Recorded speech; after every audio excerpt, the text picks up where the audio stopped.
ప్రైజ్లో దేవుని నామమునకు మహిమ కలుగునుగా. సర్వాధికారి యేసయ్య నామము పేరిట మీ అందరికీ ప్రత్యేకమైన వందనాలు తెలియజేస్తూ ఉన్నాను. ప్రార్థన. కృప కలిగిన దేవానికి స్తోత్రాలు. ఈ దినమున ప్రత్యేకముగా నీ వాక్కుని బట్టి ఆదరింపబడగలిగే కృపను మాకు దయచేయండి. తోడై ఉండండి. యేసయ్య నామమును అడుగుచున్నాం తండ్రి. ఆమేన్. దేవుని వాక్యంలోనికి మనము వెళ్దాం. లూకా సువార్త 15వ అధ్యాయం 32 వచనాన్ని చదువుకుందాం. మనం సంతోషపడి ఆనందించుట యుక్తమే. ఈ నీ తమ్ముడు చనిపోయి తిరిగి బ్రతికెను, తప్పిపోయి దొరుకునని అతనితో చెప్పెను. మనం సంతోషపడి ఆనందించుట యుక్తమే అని వ్రాయబడి ఉంది. దేని నిమిత్తము సంతోషించాలి, దేని నిమిత్తము ఆనందించాలి, మనం ఆలోచన చేద్దాం. ఒకనాడు ఒకప్పుడు ఒక సమయాన్ని ఒకానొక దినమున తప్పిపోయినటువంటి కుమారుడు తన తండ్రి యొద్ద ఉన్న ఆస్తిని పంచుకొని తీసుకుని వెళ్ళిపోయాడు. అతడు అనుకున్నాడు అతని ఆలోచన వేరు, కానీ జరిగినది వేరు. అతడు తండ్రి పంచి ఇచ్చినటువంటి ఆస్తి అతడు పట్టుకెళ్ళినటువంటి దానిని అధికమైనటువంటి రెట్టింపు చేద్దామన్న ఆలోచనలో ఉన్నాడు, కానీ దానిని దుర్వ్యాపారమునకు ఖర్చు పెట్టినట్లుగా లేఖనాలు చెప్పబడుతున్నాయి. తప్పిపోయాడు, పడిపోయాడు, పాపములో పడిపోయాడు, దుర్మార్గ జీవితాన్ని జీవించాడు. వ్యభిచారపు మనసులలోకి అతడు వెళ్ళిపోయాడు, వ్యభిచారపు లోతుల్లోనికి వెళ్ళిపోయాడు. అతని జీవితం భయంకరమైనటువంటి ఆ కంపు కొట్టినటువంటి జీవితంగా మార్చబడింది. ఒకానొక దినమున ఆ పందులు తింటూ ఉన్నప్పుడు ఆ ఆహారము ఆ పొట్టును తినాలి అనే ఆలోచన కలిగినటువంటి మనుషునికి ఆ పొట్టే బుద్ధి నేర్పింది. ఆ బుద్ధి నేర్పిన పొట్టు ద్వారా అనుకున్నాడు, నా తండ్రి ఇంట పనివారు ఉన్నారు కదా, పనివారిగా నేను చేరతాను అనుకున్నాడు. కానీ వచ్చాడు, తండ్రి పనివానిగా పెట్టలే, అతన్ని తన సొంత కుమారుడిగా తిరిగి మరలా అంగీకరించాడు.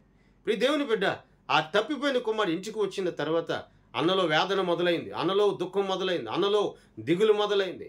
అతడు పంచుకుని పోయాడు, నా ఆస్తి కూడా తీసుకుని వెళ్ళిపోతాడా అనే యొక్క తలంపులోనికి వెళ్ళిపోయాడు. అందుకే అంటాడు, ఇదిగో తప్పిపోయిన వాడు తిరిగి మరలా మనకు దొరికాడు. దాన్ని బట్టి మనం సంతోషించాలి, ఆనందించాలి. ఎక్కడైతే ఎప్పుడైతే ఏ విధమైన ఆశీర్వాదాన్ని పోగొట్టుకున్నావో, ఏ ఆత్మీయ జీవితాన్ని పోగొట్టుకున్నావో దాన్ని తిరిగి సంపాదించుకునే విషయంలో నీవు ఆనందించి సంతోషించాలి. అతడు తిరిగి మరల బ్రతికాడు, తిరిగి మరల వచ్చాడు. పాపపు స్థితి పోయింది, పరిశుద్ధమైన బ్రతుకు వచ్చింది. మన ప్రభు అయిన యేసుక్రీస్తు ప్రభుల వారు కూడా మన యందు ఆయన బహుగా ఆనందిస్తున్నాడు. ఎప్పుడు ఇదిగో లోక సంబంధమైన క్రియల నుండి మనం విడిపింపబడి, లోక సంబంధమైన భ్రష్టత్వం నుండి విడిపింపబడి, లోక సంబంధమైన అంధకారపు క్రియల నుండి విడిపింపబడి దేవుని సన్నిధిలో మనం నిలబడినప్పుడు, పరిశుద్ధులుగా మార్చబడినప్పుడు ఆయన మన యందు బహుగా సంతోషిస్తూ ఉన్నాడు. ప్రియ దేవుని బిడ్డ, ఎప్పుడైతే ఏ విధమైన ఆశీర్వాదాన్ని నువ్వు పోగొట్టుకుని దేవుని యొద్దకు నువ్వు వచ్చినప్పుడు దాన్ని తిరిగి సంపాదించుకున్నావో అప్పుడు దానిని బట్టి నువ్వు బహుగా సంతోషించాలి. తప్పిపోయిన కుమారుని బట్టి తండ్రి ఎంతగానో సంతోషిస్తున్నాడు. మరి ఈ సంతోషం నీలో ఉందా?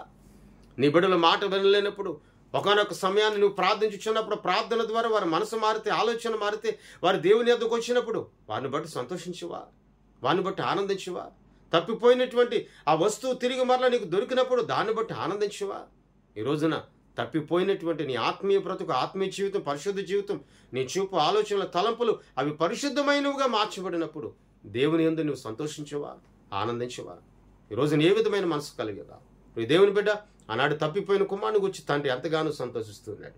ఇక్కడ అంటాడు, సంతోషించి ఆనందించడం యుక్తమే, మంచిదే అంటున్నాడు. నిజమే, అది శ్రేష్టమైనది, ఆశీర్వాదమైనది.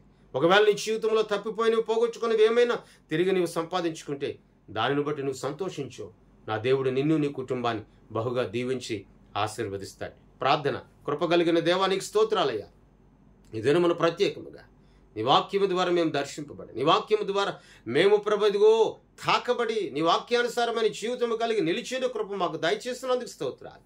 తప్పిపోయిన కుమారుని గూర్చయ్యా ఇదిగో సంతోషించి ఆనందించేది యుక్తమే అన్నావు ప్రభు. నిజమే, మేము మార్చబడిన తర్వాత, మా తలంపుల ఆలోచనలు మార్చబడిన తర్వాత ప్రభు నీ సన్నిధిలో మేమందరం ప్రభు సంతోషించి ఆనందించడం యుక్తమే అని మాట్లాడుచున్నాం. ఆ జీవితాన్ని మాకు దయచేయండి, స్వస్థపరచండి, దర్శించండి, ఆదరణ దయచేయండి, ఆరోగ్యం నడిపించమని యేసయ్య నామమున అడుగుచున్నాము తండ్రి. ఆమేన్. దేవుని సన్నిధి మీ అందరికీ సదాకాలం తోడైండి నడిపించును గాక. ఆమేన్. మీ అందరికీ వందనాలు తెలియజేస్తున్నాను.